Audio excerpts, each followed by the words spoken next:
नमस्कार, कैसे हैं आप सब? आशा करती हूँ सब बहुत अच्छे होंगे, खुश होंगे और ज़िंदगी में बहुत सारी चीज़ों को पा रहे होंगे। तो ऐसे तो मैं बहुत सारे वीडियोज़ बनाती हूँ, लेकिन कुछ कमेंट्स के द्वारा लिया गया जो प्रश्न है उसके ऊपर आज वीडियो बनाऊँगी। 24 तारीख को जो कि है शनिवार का दिन, 24th फ़रवरी को है माघी पूर्णिमा, माघ महीने की पूर्णिमा। पूर्णिमा को कैसे किया जाता है, व्रत के क्या नियम हैं, किस तरीके से आप कर सकते हैं और व्रत करने से आपको क्या लाभ मिलता है। तो आज मैं इस विषय में बात करूँगी कि पूर्णिमा का व्रत कैसे और कौन कर सकता है और इससे क्या लाभ मिलते हैं और इससे क्या होता है आपकी ज़िंदगी में। तो पूर्णिमा जो है वो व्रत होता है माता लक्ष्मी और विष्णु जी को समर्पित। पूर्णिमा के चांद की बहुत ज़्यादा महत्व है और फुल मून में कई सारी चीज़ें किए जाते हैं। बहुत सारी चीज़ें ऐसी होती हैं जो ज़िंदगी बदल कर रख देती हैं। अगर आप इस व्रत को उठाना चाहते हैं तो किसी भी पूर्णिमा से शुरू कर सकते हैं, जैसे कि आने वाला 24 तारीख को भी शुरू कर सकते हैं। इसके पहले कि मैं शुरू करूँ, नियम बताऊँ, कारणें बताऊँ, क्या लाभ होता है ये बताऊँ। एक विनम्र निवेदन, अगर अभी तक आपने मेरे चैनल को लाइक नहीं किया, शेयर नहीं किया, सब्सक्राइब नहीं किया तो ज़रूर करिए, वीडियो को आगे बढ़ाइए ताकि दूसरे लोगों तक भी चीज़ें पहुँचें। सबसे पहले ये बता दूँ कि पूर्णिमा का व्रत रखना कैसे है। रखना है, अगर मान लीजिए कि पहली बार आप पूर्णिमा का व्रत करने जा रहे हैं, तो आपको एक घट की स्थापना करना है, एक कलश की स्थापना करना है। वो कलश तांबे का हो सकता है, वो कलश पीतल का हो सकता है, वो कलश चांदी का हो सकता है, वो कलश किसी भी चीज़ का हो सकता है, ये मिट्टी का भी हो सकता है। आप चाहे तो कलश में आपको तांबे का नहीं रखना है, तांबे का कलश आपको नहीं यूज़ करना है, आप पीतल का कर सकते हैं, कांसा का कर सकते हैं, ठीक है। आपको कलश के अंदर एक सुपारी डालनी है, 1 रुपए का सिक्का डालना है, थोड़ा सा चावल डालना है, जो कि चावल जो है वो साबुत होने चाहिए, एक फूल डाल दीजिए पीले रंग का और उस कलश के ऊपर एक नारियल रखिए जो कि साबुत नारियल होगा पानी वाला। चुन्नी लपेट कर उसके ऊपर रख दीजिए। आम के पत्ते के भी पहले कलश रखा, फिर आम का पत्ता रख दिया, उसमें सिंदूर लगा दिया और उसके ऊपर आपने नारियल रख दिया। कलश स्थापना हो गया। हरि विष्णु की तस्वीर एक चौकी पर आपको बिछा देनी है, लाल या पीला कपड़ा, और उसके ऊपर हरि विष्णु की फोटो आपको लगा देनी है। मूर्ति का स्थापना मत करिए, फोटो लगाइए।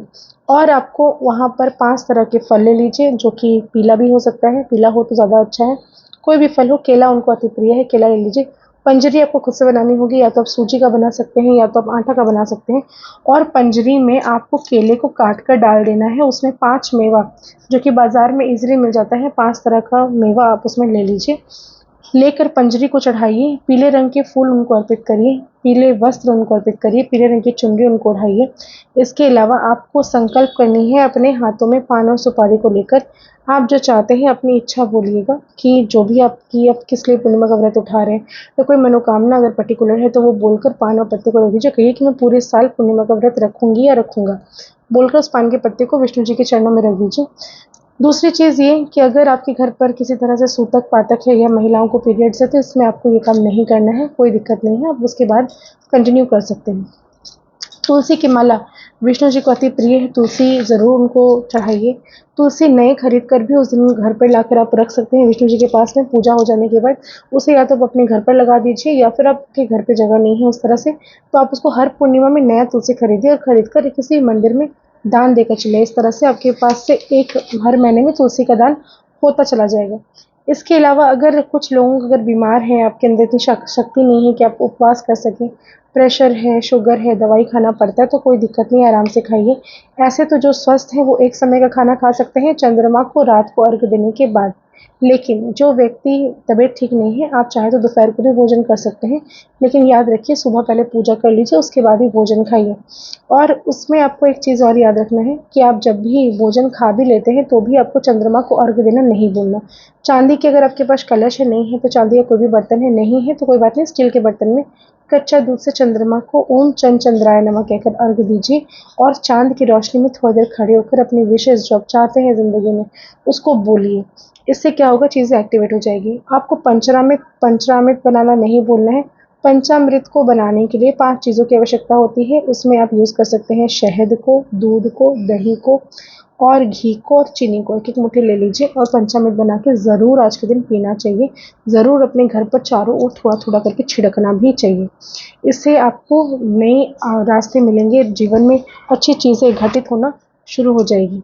इसके अलावा आपको अपने भोजन में भी, जब भी आप प्रसाद खाएं पहले उसके बाद ही आप व्रत को तोड़ सकते हैं। मतलब प्रसाद खाने के बाद ही भोजन को ग्रहण करें, पंचामृत को खा ले, उनको चढ़ाया हुआ फल कोई भी खा ले, उसके बाद ही आप खाना खा सकते हैं, चाहे आपकी तबीयत खराब हो या फिर आप नॉर्मल टाइम में भी अगर आप सही भी हैं, व्रत करते हैं, तो आपको उपवास खोलना आपको उस प्रसाद से ही है।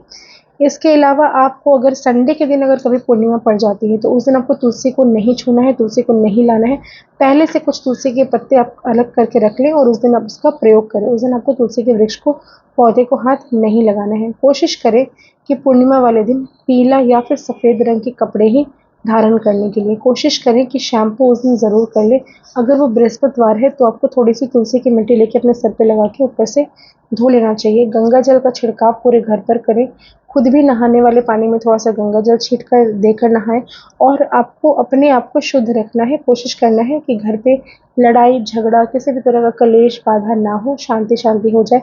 ओम भगवते वासुदेवाय नमः का आप जाप करिए। अगर आप फॉरेन कंट्रीज़ में रहते हैं, अफ्रीका, कनाडा, ऑस्ट्रेलिया में हैं, तो आप अगर नहीं इतना कुछ कर पाते, तो कम से कम अपने मोबाइल पर, अपने यूट्यूब पर, अपने कहीं पर भी आप लगा दीजिए ओम भगवते वासुदेवाय नमः का जाप, विष्णु सहस्त्र नाम का जाप, ललिता सहस्त्र नाम का जाप। इतने सारे जापों का बहुत अधिक फल आपको मिलेगा और ज़िंदगी में चीज़ें बेहतर होती चली जाएँगी। आशा करती हूँ मेरे वीडियोज़ पसंद आ रहे होंगे। ज़्यादा से ज़्यादा लाइक करिए, शेयर करिए और सब्सक्राइब करना ना भूलें। धन्यवाद।